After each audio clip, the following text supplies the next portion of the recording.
কাঁচা আম ফুরিয়ে যাওয়ার আগে অবশ্যই এই রেসিপিটা বানিয়ে রাখবেন, আর এটা বানিয়ে রাখলে সারা বছর জুড়ে রেখে খেতে পারবেন। আশা করছি পুরো রেসিপি ভালো লাগবে। এখানে 1 কেজি পরিমাণে কাঁচা আম নিয়েছি। এখন খোসাগুলো ছাড়িয়ে ভালো করে ধুয়ে নিব, আর ধোয়ার পরে আমি ভিতরে যে আঁটি সেটা ফেলে দিব। আমগুলো ঠিক এভাবে করে পিস করে কেটে নিয়েছি। এখন অন্য একটা পাত্রে আমি পানি নিয়েছি আর চুলাটা কিন্তু জ্বালিয়ে দিয়েছি। এখন আমি আমগুলো দিয়ে দিচ্ছি। ঢেকে দিয়ে 5 থেকে 10 মিনিট অপেক্ষা করলেই দেখবেন আমগুলো খুব ভালোভাবে সিদ্ধ হয়ে গেছে। আর এটাতে সিদ্ধ করতে কোনো কিছুই ব্যবহার করব না।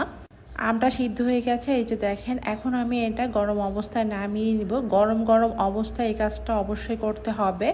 অন্য একটা পাত্রের উপরে ছাঁকনি নিয়ে তার উপরে গরম আমগুলো ঢেলে দিব। এরপর আমি এভাবে একটা চামচ বা স্প্যাচুলা দিয়ে আমের যে পাল্প সেটা বের করে নিব, আর উপরে যে স্কিনগুলো আছে সেগুলা রেখে দিব।